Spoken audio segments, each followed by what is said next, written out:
Canção de amor.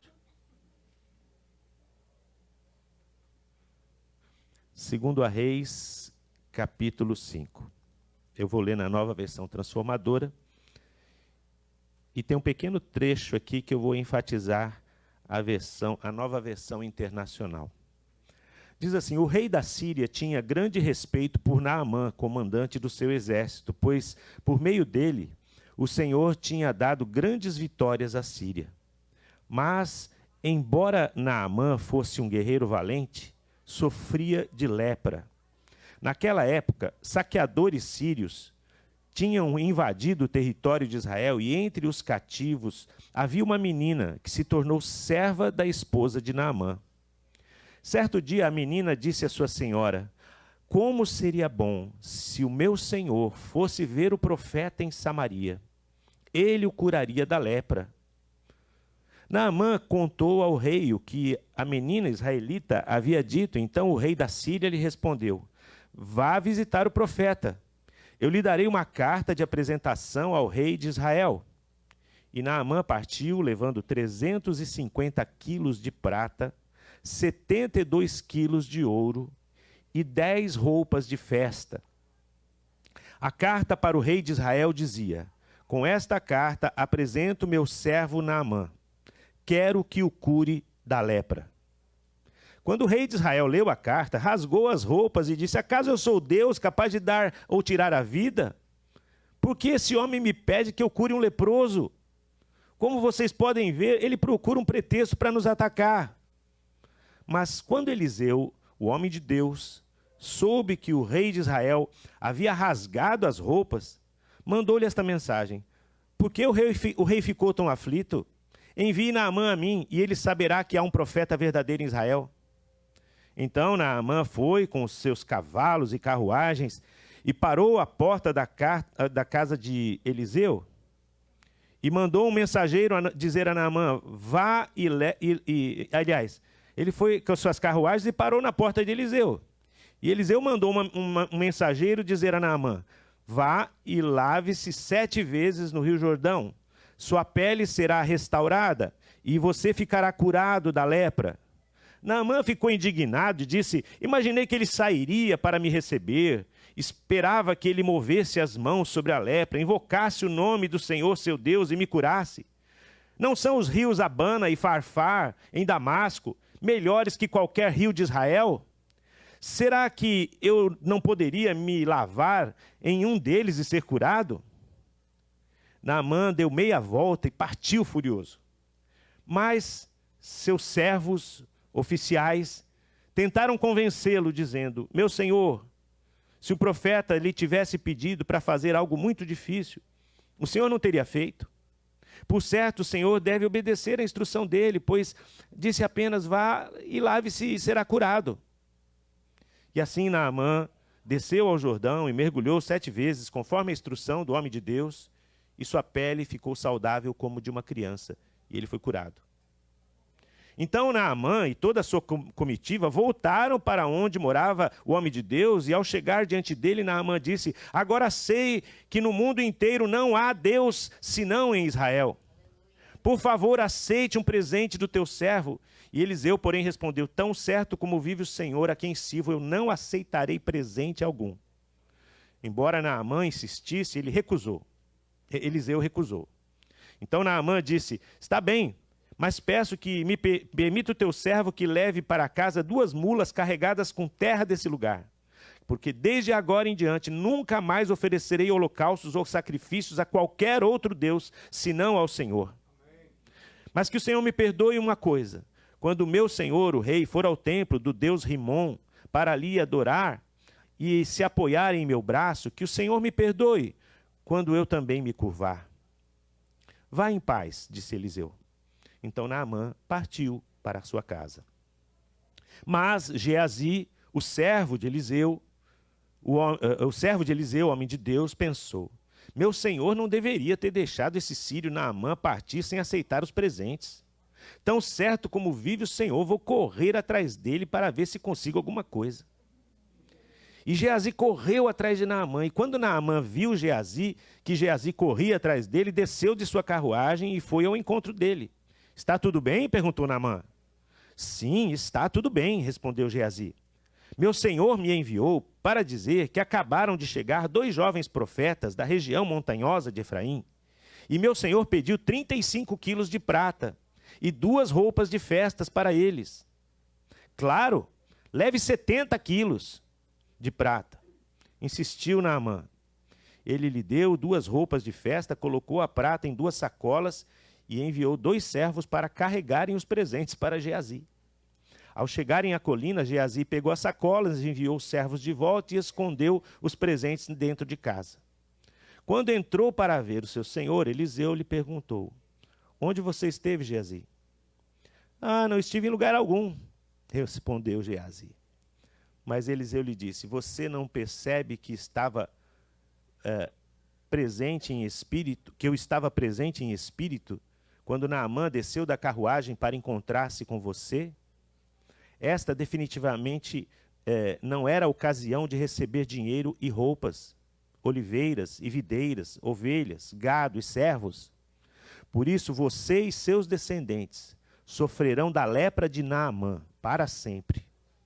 E quando Geazi saiu dali, seu corpo estava coberto de lepra, sua pele estava branca como a neve.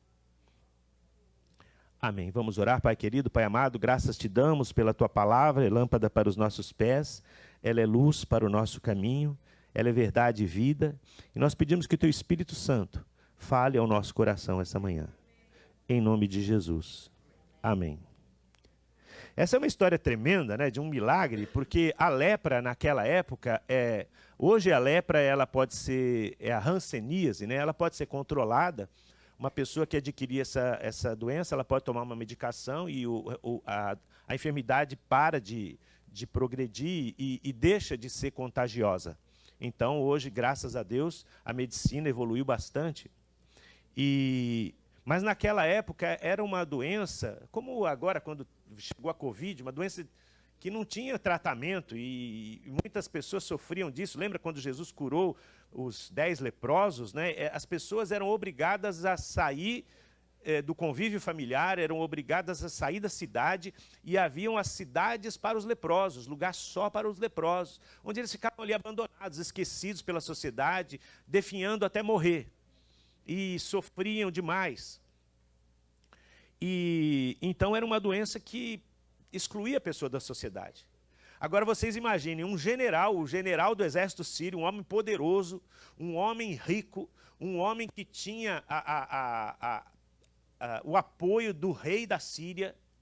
Esse homem, embora fosse um homem poderoso, um homem de tanta fama, ele tinha lepra.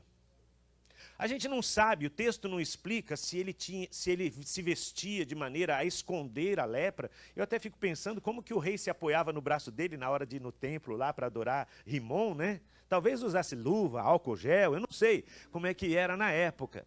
Mas eu sei que o Naamã era esse homem que, embora tivesse toda essa riqueza, toda essa glória, todo este poder, ele tinha essa fragilidade, ele tinha esse problema insolúvel na vida dele, não é?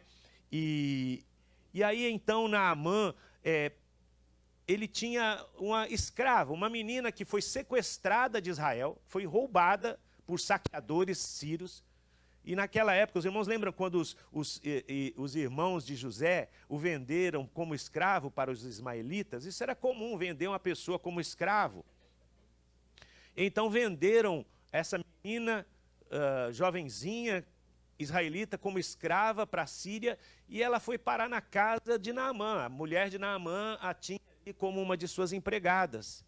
E a gente fica pensando na história dessa menina, né? Que triste. Ela vivia lá em Israel, ela era uma mocinha que talvez tivesse tantos sonhos, mas um dia ela foi raptada, ela foi vendida no mercado de escravos e ela foi levada para a casa de umas pessoas ali, onde ela teve até que aprender o idioma, ela não entendia nada daquela cultura e teve que se submeter, quem sabe, a tantos abusos, a tanto sofrimento na casa de Naamã. Mas mesmo assim, ao ver que aquele homem tinha lepra, aquela menina um dia chama a sua senhora e diz para ela: minha senhora, eu não quero me intrometer na vida do general, do comandante, do meu senhor, mas se ele fosse procurar o profeta que está em Samaria, ele seria curado dessa lepra.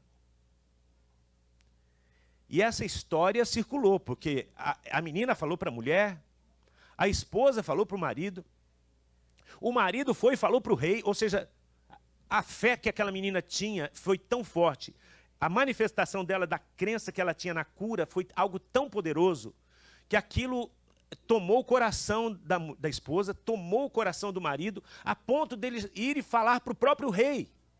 Quer dizer, não foi um assunto que não foi levado a sério, a menina foi muito levada a séria.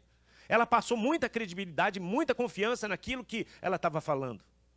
E então chega para o rei aquela verdade, aquela palavra, e o rei da Síria diz, não, o rei da Síria, talvez o homem mais poderoso daquele momento da história, ele pega e diz assim, não, então, olha, eu vou mandar uma carta para o rei de Israel, com toda aquela sua arrogância, né? E manda uma carta mandando 300 e tantos quilos de prata, 70 e tantos quilos de ouro, roupas de festa que eram caríssimas, como uma espécie de pagamento. Está aqui o pagamento pelo milagre.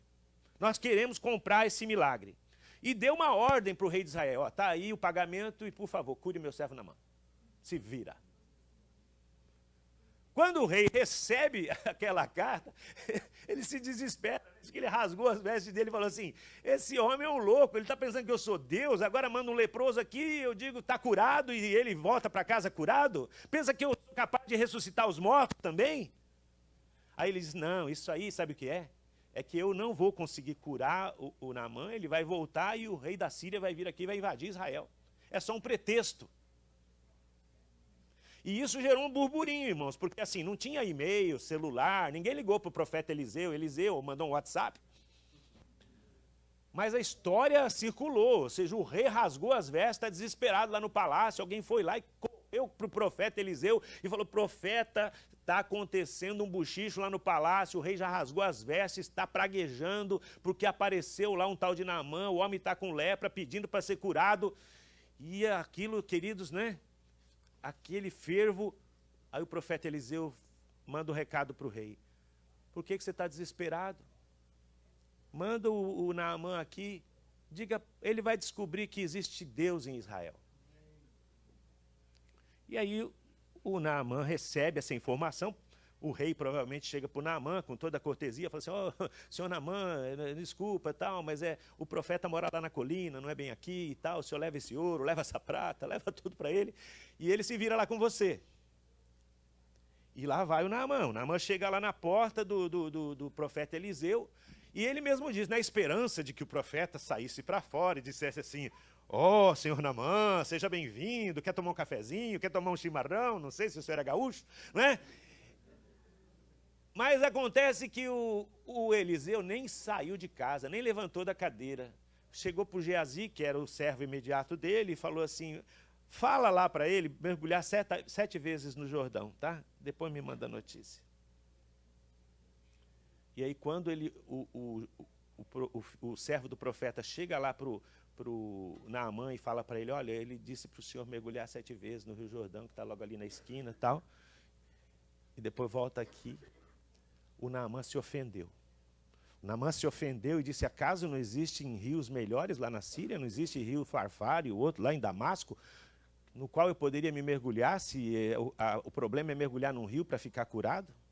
E se sentiu extremamente ofendido, virou as costas e foi embora muito bravo. Mas nesse momento, um dos servos do general chega para ele e fala, meu senhor, né, eu acho que está com todo aquele jeitinho assim, meu senhor, o senhor me desculpa, mas escuta, se ele dissesse para o senhor fazer uma coisa muito mais difícil, plantar uma bananeira, fazer alguma coisa mais complicada, o senhor não faria? E aí convenceu o Naamã, de fato, eu faria. Ele falou, então, meu senhor, vá lá, toma o banho. Naamã foi lá, mergulhou 7 vezes no Rio Jordão, e quando saiu estava curado. E isso transformou totalmente o coração de Naamã.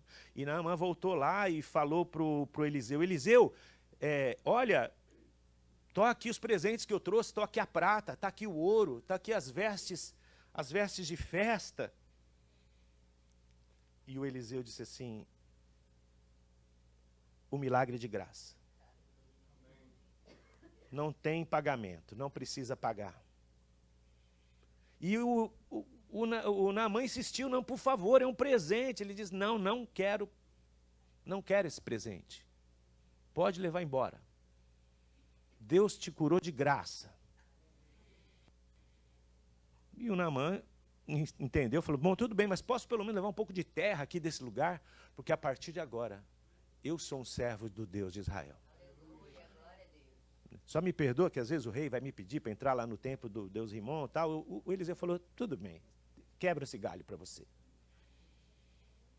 E ele levou a terra de Israel, dizendo, eu vou colocar aquela terra ali, e ali eu vou oferecer sacrifícios, e eu vou me ajoelhar, e eu vou adorar o Deus de Israel. Então ali, queridos, a glória de Deus se manifestou.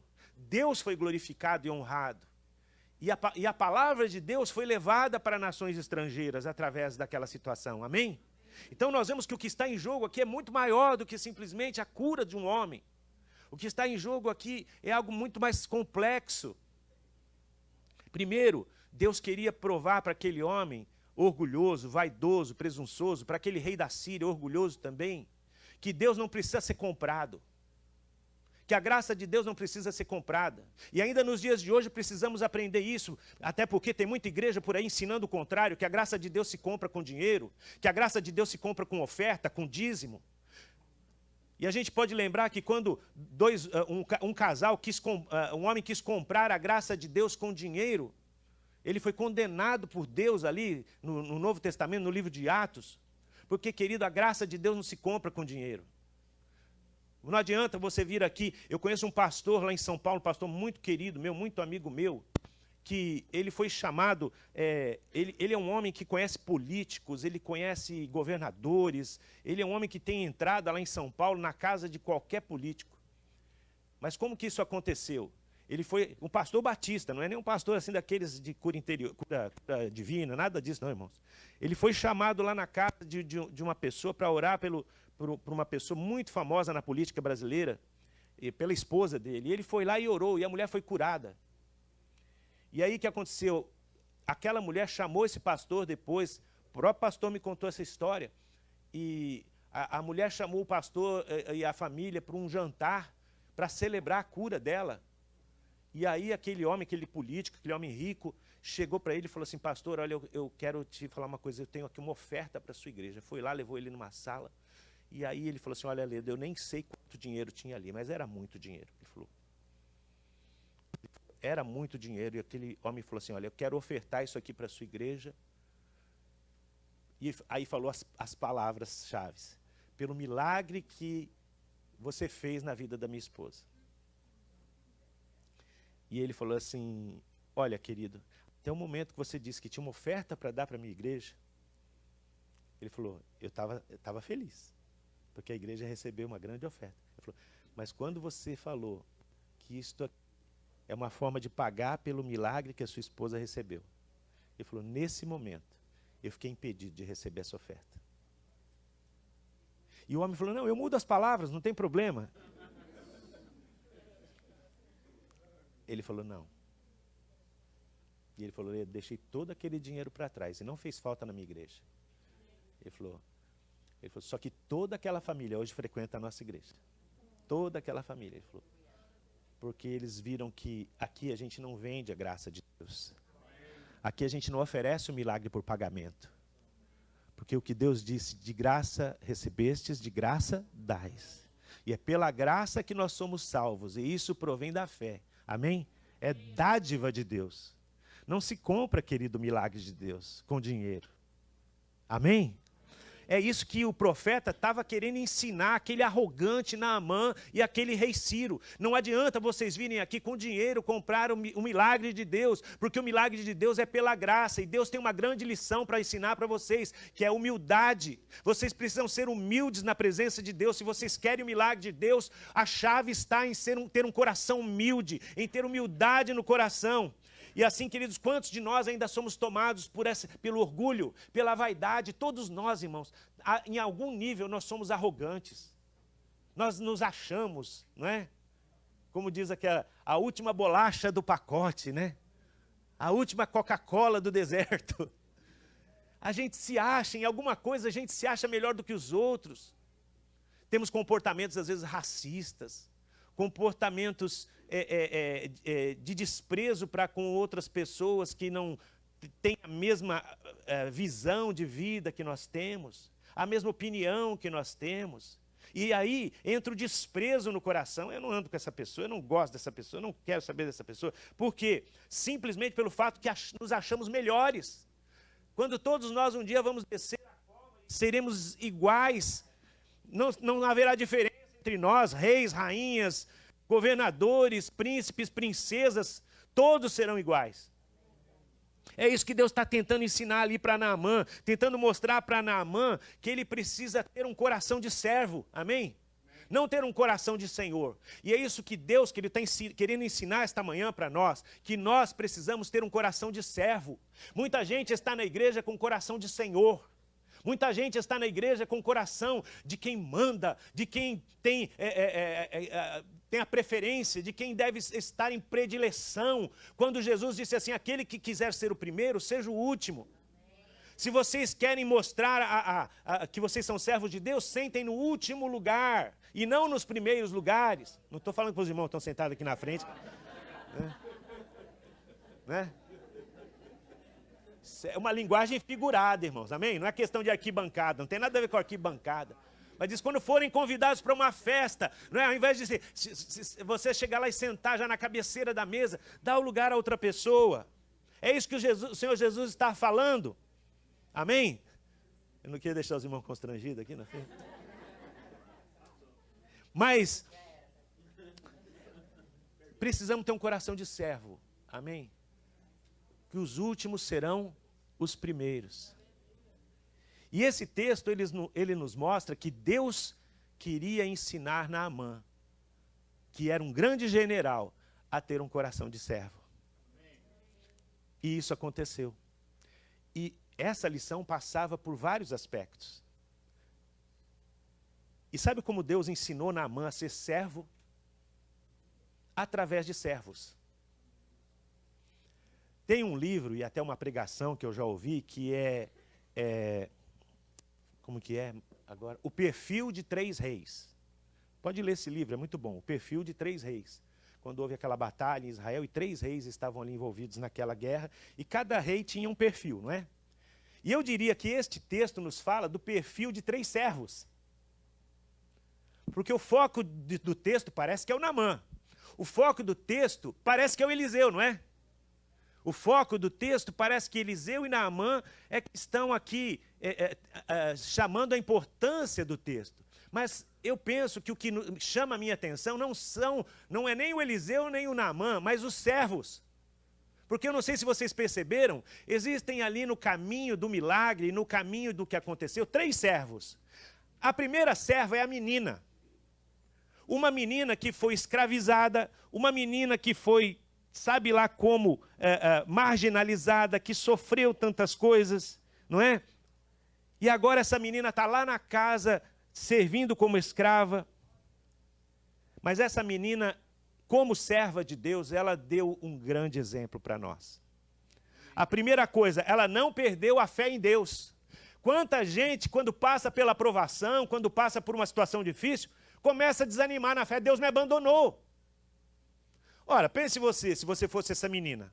Estava lá em Israel, servindo a Deus, de repente um dia vem alguém, te sequestra, te escraviza, te coloca cadeias, te coloca correntes, você apanha, você não quer ir, você chora, mas você é surrada, e você é levada para um cárcere, um lugar imundo, é mal alimentada, é separada dos seus pais. Pensa nisso. O que acontece com uma pessoa que começa a passar por isso? Começa a gerar no coração que ódio, né? Ressentimento. Pastor Eduardo falou quarta-feira sobre isso, né? Sobre a pessoa começa a construir uma fortaleza ao seu redor de ódio, de ressentimento, e a tudo começa então a reagir com rispidez e trata as pessoas também com agressividade, porque foi assim que ela foi criada. O que se esperava dessa moça? E eu sei que talvez você se sinta assim, ferido, machucado, magoado pela vida, e você reage também rispidamente, agressivamente com as pessoas, porque foi assim que você aprendeu a vida. Mas essa menina, ela está aqui para nos ensinar uma coisa diferente. Ela está aqui para nos ensinar que mesmo ela vivendo todas essas torturas da vida, ela não perdeu de vista o Deus a quem ela servia. Ela não perdeu a fé em Deus, porque quando ela viu aquela situação de lepra, ela viu aquela coisa, a primeira coisa que ela lembrou, o meu Deus pode curar esse homem. Ela falou, se esse homem soubesse, ele é um general, ele é um comandante, mas ele não sabe o Deus a quem eu sirvo, porque o Deus a quem eu sirvo pode curá-lo dessa lepra, aleluia. A segunda coisa que eu vejo nessa moça, queridos, é que mesmo diante daquela situação toda de perda, de prejuízo, de falta de tudo, ela não perdeu a noção da missão que ela tinha no mundo. A missão dela como israelita era falar de Deus para todas as pessoas. Assim como você, querido, a tua missão é falar de Deus para todas as pessoas, pregar o evangelho a toda criatura, falar do amor de Deus. Mas acontece que vem a situação difícil, vem a situação que te impede, vem a arrogância das pessoas, vem o orgulho das pessoas, e você começa a se calar, você começa a achar que não vale a pena falar de Deus, porque afinal de contas você tem sofrido tanto, sua vida tem sido tão difícil. Onde é que está Deus? Aquela menina não fez essa pergunta, onde é que está Deus? Ela sabia onde Deus estava. Assim, muitos de nós, ainda como ela, perdemos a noção da nossa missão.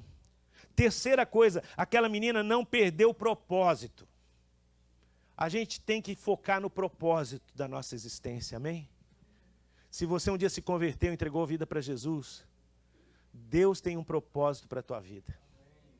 E esse propósito é usar a tua vida para fazer conhecido o nome dele na terra. Por último, ela não se esqueceu do amor de Deus pelos seres humanos. Por quê? Como que vai um Naamã, um adorador do Deus Rimon, ser levado ali à presença do Deus Yahvé? Ele vai ser torrado vivo. Deus vai mandar um raio queimar ele com fogo. Foi isso que ela pensou?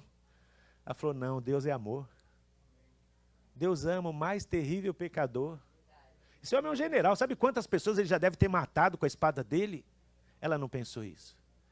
Ela disse, Deus ama tanto o ser humano, que vai amar esse homem e vai curá-lo. Olha que bonito. O que se esperava dessa menina? O que se esperava dela, sabe o que era? Era ódio e vingança. É assim que você tem alimentado seu coração? Ódio, vingança. Eu vou me vingar dessa pessoa. Olha, vai passar o tempo, mas eu ainda vou ver essa pessoa na sarjeta, a gente fala. Eu ainda vou ver o mal dessa pessoa que me fez o mal. Isso é um espírito vingativo, né? Mas a Bíblia diz assim, que do Senhor é a vingança, não nossa. Se esperava dessa moça vingança, eu acho que ela poderia pensar assim, leproso maldito. Eu vou ver ele morrendo aqui, ainda vou ficar fazendo curativo na lepra dele até ele morrer. Me escravizou. E tomara que a mulher dele também pegue lepra. Não é assim o coração humano? Quando você assiste um filme, você não fica torcendo para o bandido morrer? Não vê a hora do cara levar uma espadada assim. E quando leva, você faz assim, yes!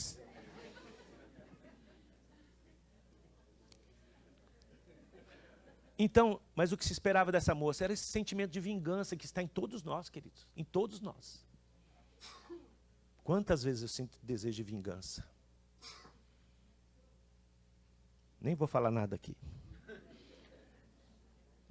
Outra coisa que se esperava dessa moça era o vitimismo. Eu sou vítima. Eu lá vou me meter em negócio de de Naamã, dos reis, desses reis aí, eu sou só uma escrava, eu sou uma vítima. Né? Esses dias começou a rodar um negócio aí tão triste no Instagram, um negócio assim, quem é você? A minha avó era pobre, minha mãe era pobre e eu sou pobre, é isso que eu sou. Vocês viram isso aí? Só eu vejo Instagram aqui. Então, quem é você? Eu sou pobre, porque minha avó era pobre, minha mãe era pobre e eu sou pobre. Quer dizer, que lindo isso, a maldição perpetuada para toda a história da família. Isso não é bonito, não, isso é triste. Misericórdia, nunca gravaria um vídeo desse. Né? Eu sou rico, em nome de Jesus. Eu ainda não vi dinheiro lá no banco, mas estou rico, em nome de Jesus. Então, ela poderia ser uma pessoa que se vitimizasse. Pobre de mim, coitadinha de mim, eu não valho nada. Mas não. Ela foi lá e falou para a senhora, minha senhora, quero lhe dizer que eu tenho uma grande notícia para lhe dar, great news, é que eu tenho a cura para o seu marido. Olha só que menina corajosa, amém? Também a gente deveria esperar dela o quê? Que ela não deveria ter esperança mais. Mas eu acho que ela também pensou, é a minha grande chance, porque se eu mostrar para eles quem é o meu Deus, talvez eles mostrem misericórdia pela minha vida. A Bíblia não diz o final dessa história, queridos, mas eu acho, sabe o quê? Que quando esse Naamã voltou, essa menina foi liberta, essa menina foi abençoada, ela foi elevada a um posto de filha naquela casa, porque afinal de contas ela deu a solução para resolver o maior problema daquela família, daquela casa e daquele país. Ela se tornou uma heroína, devia ter até uma praça em nome daquela menina.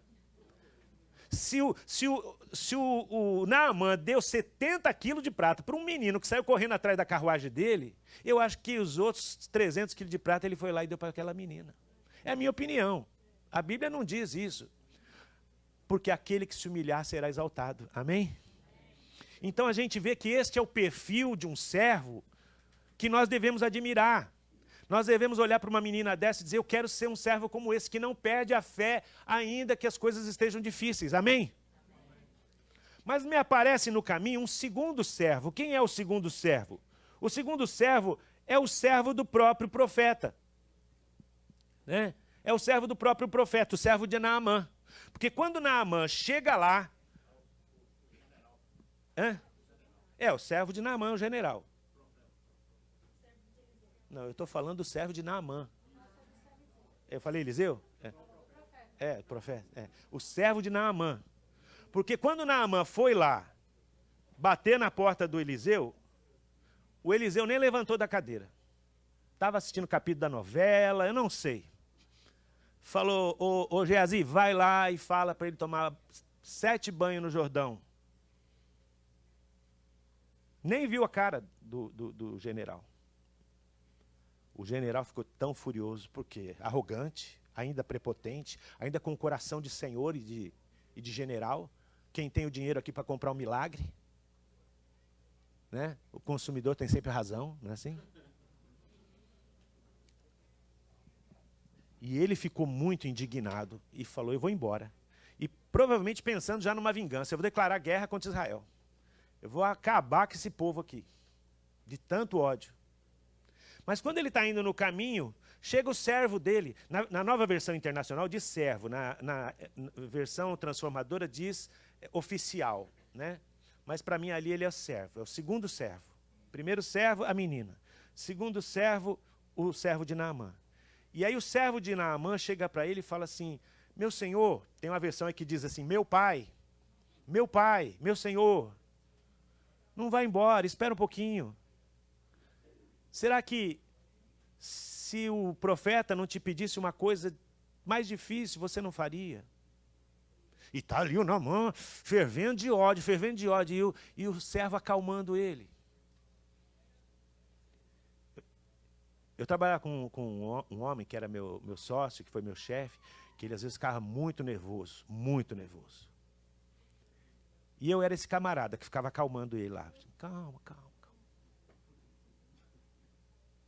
E aí depois ele falava assim, só você mesmo para me acalmar. Alguém esses dias me disse assim, lá em casa eu sou acelerador, meu marido é o freio.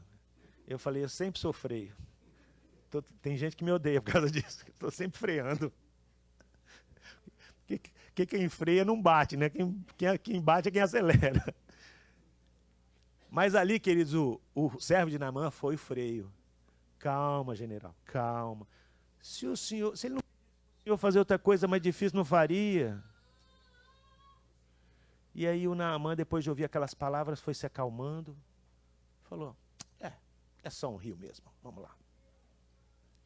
E tomou os 7 banhos.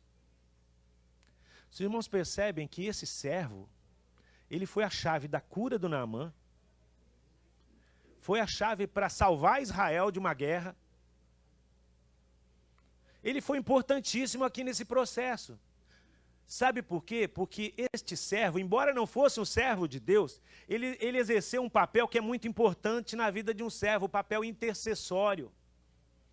Ele foi um intercessor, ele falou, eu vou salvar a vida do meu Senhor, porque o meu Senhor está indo ladeira abaixo. E quantas vezes, querido, nós estamos vendo pessoas indo ladeira abaixo e a gente não está nem aí, nem um pouco preocupado. Quando nós temos um coração de servo, a gente vai correndo atrás da pessoa e avisa ela, olha, assim você vai se destruir.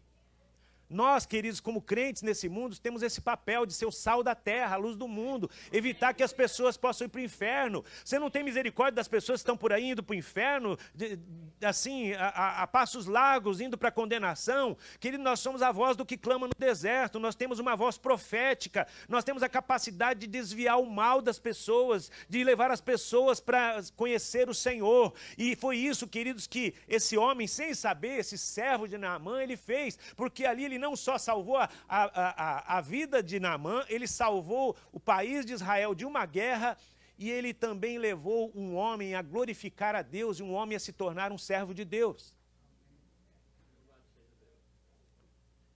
Então o papel deste servo sem nome foi muito importante, e é este servo que também, ele alimenta em nós o sentimento de que tipo de servo eu devo ser. A primeira serva, uma serva que não olhou para a sua situação, mas olhou para Deus e continuou confiando em Deus. O segundo servo foi um servo que teve um coração valente, um coração intercessor, uma pessoa que foi proativa. Amém? Ele poderia ficar no comodismo dele. É como nós, cristãos. Eu já estou salvo, se o outro vai para o inferno, se dane.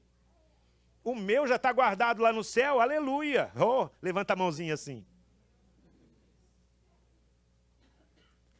Mas e o nosso coração intercessor? Amém? Você não tem misericórdia das pessoas que estão sendo condenadas porque não conhecem a Deus? Não tem misericórdia? Esse servo teve misericórdia do Senhor dele. Era um servo de quem a gente não esperava nada, né? Sendo incrédulo, adorador de outro Deus, ele creu e confiou no Deus do céu. Ele falou, se o senhor for lá tomar banho, é bem possível que esse Deus te cure. Sendo parte de um exército orgulhoso, ele foi humilde. Ele teve humildade, ele falou assim, que custa fazer isso? Amém? É mais uma pessoa com coração humilde, mais um servo com coração humilde. Então a gente identifica aí que o perfil de um servo que agrada a Deus é humildade. É fé nas horas mais difíceis. Amém? O que a gente esperava dele? Comodismo. Na verdade, deste servo não se esperava nada. O meu general não quis tomar banho, vamos embora. Tem gente que tem esse comportamento. Indiferença em relação aos que estão sofrendo. Indiferença em relação ao que está acontecendo ao seu redor. Salvando o meu é o que importa. Você vive assim? Salvando o meu é o que importa? Uma vez eu estava dirigindo o Super Shero e eu peguei um passageiro no aeroporto, só a família dele, a esposa, os filhos. E no caminho esse homem percebeu que eu era um estrangeiro. E ele então quis me cutucar com política. E começou a me perguntar, você é direita ou esquerda? Você é isso, você é aquilo. E eu tentando desviar do assunto, falar de futebol, alguma outra coisa. Mas ele... Não. Tá bom, então se você não quer falar se você é direita ou esquerda, o que você pensa do sistema econômico? E aí eu falei para ele assim, olha, eu penso o seguinte, que nós vivemos todos no planeta Terra, não é? Não é assim? E todos nós trabalhamos aqui, uns desenvolveram capacidades maiores, outros capacidades menores, mas estamos todo mundo junto. E quando eu crio um produto e eu vendo esse produto, alguém tem que comprar. Quem é que geralmente compra o produto? Vai ser o povo. Né? O produto que mais vende é aquele produto barato, né? Que vende para todo mundo. Eu falei, então, existem ricos porque existem pobres. Olha só meu raciocínio, bem esquerdista, né? Eu falei assim para ele, mas eu não sou comunista, falei para ele. Eu acho assim que o mundo precisa de ricos. O mundo precisa de bilionários. Porque se não tiver bilionários, grandes remédios nunca vão ser desenvolvidos. Grandes máquinas nunca vão ser desenvolvidas. O mundo precisa de bilionários, precisa de milionários e precisa de pessoas ricas, empreendedoras. Mas o mundo também é composto de um resto de população consumidora e trabalhadora. De maneira que eu acho que a economia precisa ser justa ao ponto de dar os milhões para essas pessoas, mas também não levar as outras pessoas à subserviência, a viver na servidão, na pobreza, na miséria e na fome. O dinheiro precisa ser um pouco melhor dividido. Ele olhou, bateu assim no carro e falou, isso é comunismo! É. Eu falei, é comunismo? Mas não sabia. Eu falei, para mim isso era uma coisa assim, social. Não, isso é comunismo. E começou a brigar comigo, a mulher dele tentando acalmar ele, me xingando e tal. Eu sei que levei esse homem me xingando até a porta da casa dele. Mas tem pessoas, queridos, que são tão orgulhosas, tão vaidosas, tão envaidecidas nas suas opiniões, não é? Que elas não conseguem enxergar a necessidade do outro ser humano. E Deus, quando nos chama para o seu reino, uma coisa que Ele nos chama a atenção é isso, que se Ele deu para nós, nós devemos querer para o outro também. Amém? Se Ele faz o bem para nós, nós queremos desejar o bem para o outro também. E o que esse moço teve foi exatamente isso. Ele não pensou só em si mesmo. Ele pensou no general dele. E o que Deus está te dizendo hoje, para ter um coração de servo, você tem que parar de pensar só em si mesmo, amém? Achar que você é o centro do universo e que só você é importante. Não, você é importante para Deus. Você é amado por Deus, como Naamã foi amado por Deus ali. Mas existem outras pessoas no universo. Você não pode olhar só para você. Você tem que olhar para os outros. Porque quando você olha para os outros, você quer o seu próprio bem, amém? Já pensou se você tivesse milhões e milhões e milhões e milhões em ouro e vivesse sozinho nesse planeta? Você ia chutar o ouro assim, ó. Não ia servir para nada, não é verdade? Você só é feliz porque tem outras pessoas ao seu redor. E foi essa compreensão que aquele servo teve. E é essa compreensão que todo servo de Deus tem que ter. Amém? Agora nós vamos para o terceiro servo. A primeira serva tem coisas boas para nos ensinar. Amém? O segundo servo tem coisas boas para nos ensinar. E o terceiro? O terceiro era justamente o trainee de profeta. Ele estava na escola de profeta. Provavelmente era o profeta número 1 do profeta. Fica quase claro aqui que ele foi o cara que levou o recado para o Naamã. Porque o Naamã reconheceu ele quando correu atrás da carroça, da carruagem. Então, o que a gente esperava do Geazi? O que a gente espera de um homem como ele, do servo de Eliseu, né? Alguém que havia sido escolhido por Deus, amém? Ó, se estava lá, o Eliseu era um homem que tinha visão do mundo espiritual, que viveu com Elias, quer dizer, tinha uma experiência profética. Se um dia ele chegou e falou, Geazi, tá, você pode fazer parte da minha escola de profetas aqui. É porque ele foi um escolhido, amém? Você é um escolhido por Deus? Você crê nisso? Amém? Segunda coisa, ele era alguém que estava sendo preparado para o serviço profético, preparado para servir ao Senhor. Se você está aqui na igreja, se você tem ouvido a palavra, se você entregou a vida para Jesus, você vem aqui porque Deus está preparando você para você espalhar essa mensagem para o mundo, levar essa mensagem profética para outras pessoas, amém? Outra coisa de Eliseu que eu posso dizer, era alguém que tinha testemunhado muitos milagres. Ora, ele tinha visto o Naamã chegar leproso e viu o Naamã sair curado, amém? Ele via os milagres que Eliseu fazia, então era um homem que sabia o tamanho do poder de Deus. Quarta coisa, ele é alguém que conhecia as Escrituras, porque ele estava lá estudando a Escritura, que entendia, ou pelo menos se esperava que entendesse a vontade de Deus. Mas o que aconteceu com ele? O Geazi é um de nós, querido, sabia? O Geazi é como muitos de nós aqui.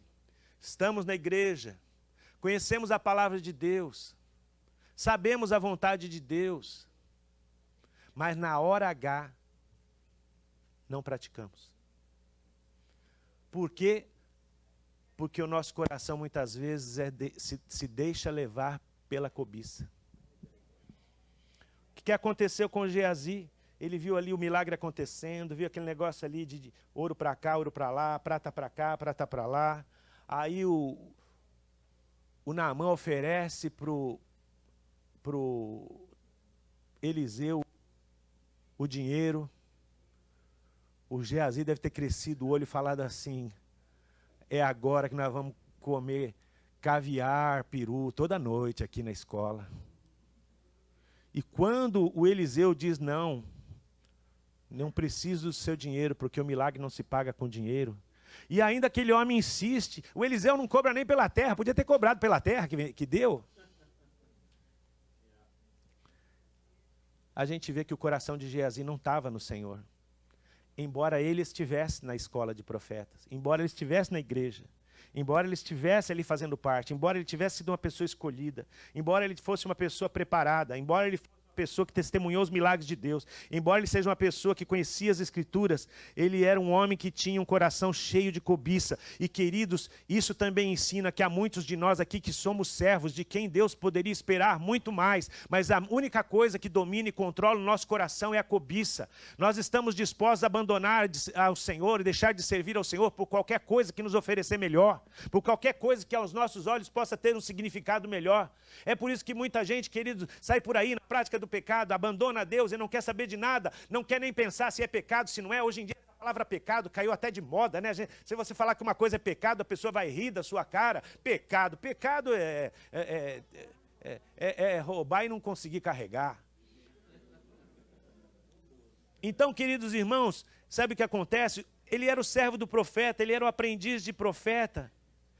De quem se esperava o quê? O que se esperava? Daquela menina não se esperava nada, amém? Mas ela fez o que tinha que fazer.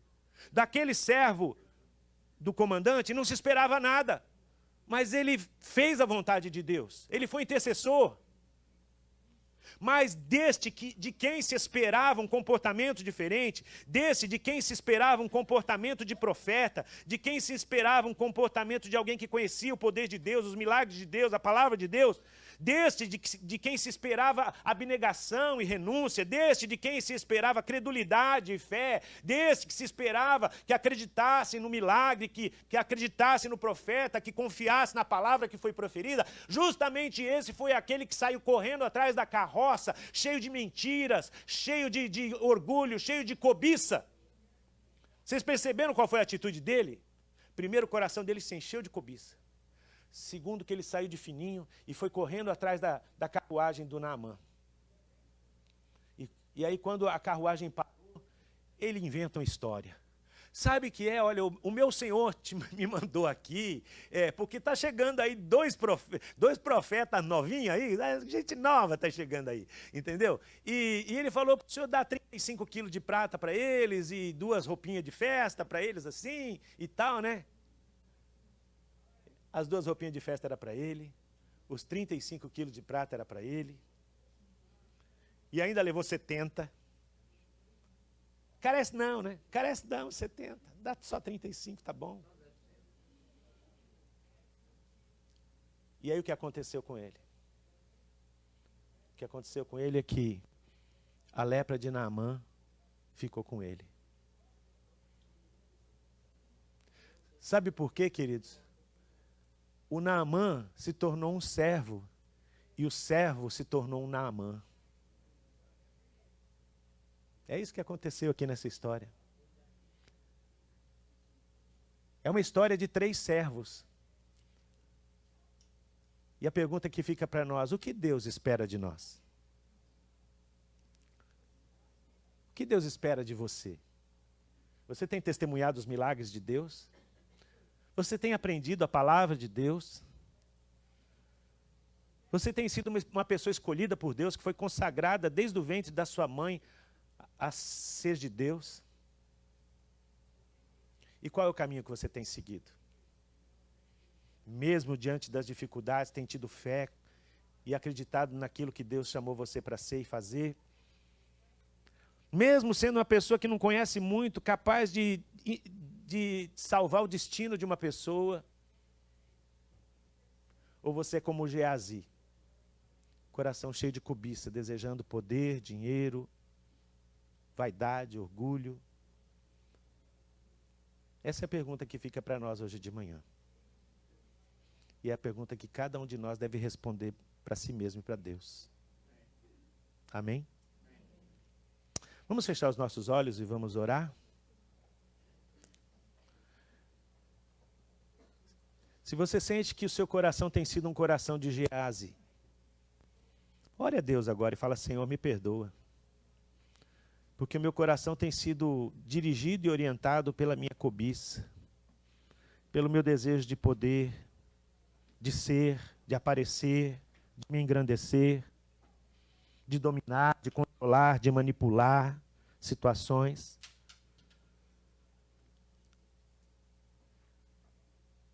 Eu quero ser, Senhor, como aquela menina. Eu quero ter um coração de fé no meio da tribulação. Eu quero ser como aquele rapaz, capaz de interceder e de impedir uma desgraça. Eu quero ser instrumento do Senhor. Eu quero ser um servo digno de ser chamado servo de Deus. Vamos ficar de pé e vamos orar? Pai amado, Pai querido, aqui está entregue a Tua palavra. Ela hoje não fala de prosperidade. Ela hoje não fala somente de cura e milagre. Ela hoje fala de responsabilidade, Senhor. Sermos responsáveis por aquilo que recebemos. Sermos humildes diante de um mundo orgulhoso e vaidoso, e presunçoso, arrogante. Temos um coração humilde, Senhor. Coração simples. Porque sabemos que o que recebemos de graça devemos dar. Porque é pela graça que somos salvos, mediante a fé. Isso não vem de nós, é dom do Senhor. Deus, em nome de Jesus, eu oro, Senhor, para que o Senhor abençoe essa palavra no meu coração. Abençoe a palavra no coração da Tua igreja. E que hoje, ao sairmos aqui dessa porta, e as pessoas que estão através da internet, Senhor, elas possam sair, ó Deus querido, com um coração mais humilde, Deus.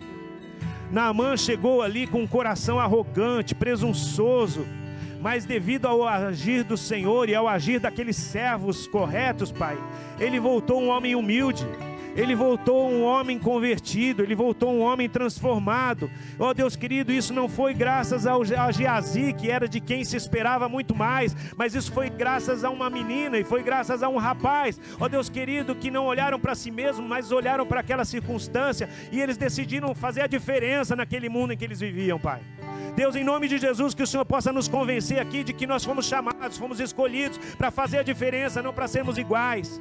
Para sermos, ó Deus querido, não sermos orgulhosos, sermos humildes, ó Pai querido, e não nos deixarmos levar pela cobiça desse mundo tenebroso, Senhor, que está continuamente tentando nos cooptar. Ó Deus, em nome de Jesus, tira do nosso coração toda a cobiça, todo orgulho, toda a vaidade, toda a arrogância, e nos transforma em servos humildes, Pai. Servos humildes que, Senhor, são capazes de transformar o mundo, Pai. Servos humildes que são capazes de revolucionar esta terra. Servos humildes que são capazes de tirar pessoas do inferno e levá-las para o céu, meu Deus.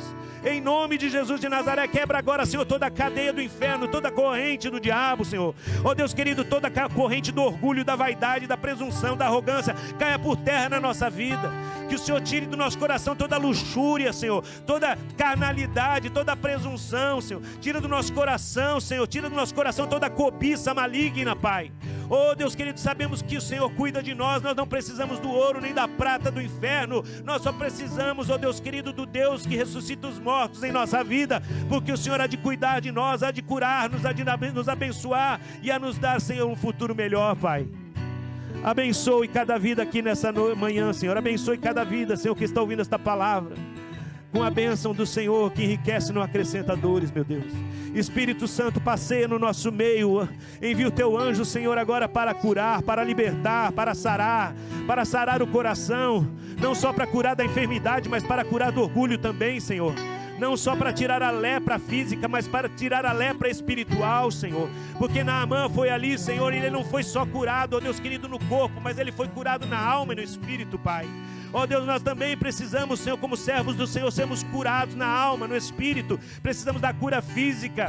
Deus, eu oro, Senhor, por quem está doente fisicamente, que hoje haja cura nesse lugar, que o anjo do Senhor passeie agora em nosso meio, trazendo a cura física, mas também trazendo a libertação, trazendo a cura espiritual, trazendo de volta, Senhor, aqueles que são teus. Ó Senhor, que nós possamos trazer à memória aquilo que nos dá esperança, possamos voltar para o Senhor, ó Deus querido, e viver, ó Deus querido, na tua presença, Pai. Nós oramos, Deus, em nome de Jesus. Amém. Amém. Aleluia. Dê a glória ao Senhor. Dê a glória ao Senhor. Vamos louvar.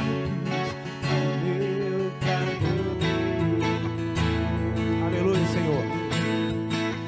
Vale um dia no centro do teu querer, e toda a vida sem jamais te conhecer. Tu és minha fonte, minha colheita, minha herança.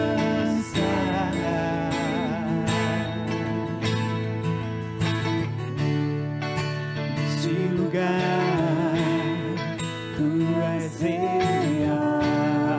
Amém, Senhor Jesus. Glória ao teu nome, Senhor. Vou me entregar totalmente. Aleluia, Jesus. Teu toque abriu os olhos do meu coração. Eu posso enxergar, entender.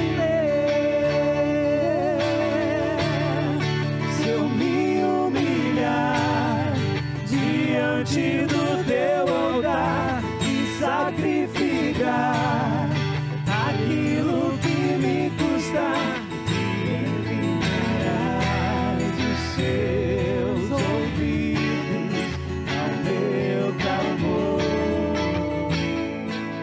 Senhor Deus Todo-Poderoso, Criador dos céus e da terra, eu oro pelas mães que aqui se encontram essa manhã, pelas mães que estão através da internet. Eu oro pelas mulheres que um dia desejaram ser mães, mas não puderam ser, porque a toda mulher o Senhor deu um coração de mãe. Eu agradeço por aquelas, Senhor, que têm cuidado daqueles que nem são seus filhos, com o mesmo coração. Todas são mães, Senhor. Que o Senhor as abençoe, que o Senhor abençoe aquela mulher que quer ser mãe, e que hoje o Senhor possa fazer esse milagre na vida dela, Pai. E que, ó Deus, seja um dia das mães diferente, um dia marcado pela presença do Teu Espírito Santo no nosso meio. Que a graça maravilhosa do Senhor Jesus Cristo, o amor de Deus, nosso Pai, a comunhão e a consolação do Espírito Santo de Deus seja sobre vós, e sobre vós permaneça agora e sempre. Amém. Bom, na paz do Senhor, queridos. Feliz Dia das Mães. Amém. As mães vão receber um presentinho aí na saída, viu? As mães vão receber uma lembrancinha aí na nossa igreja para vocês.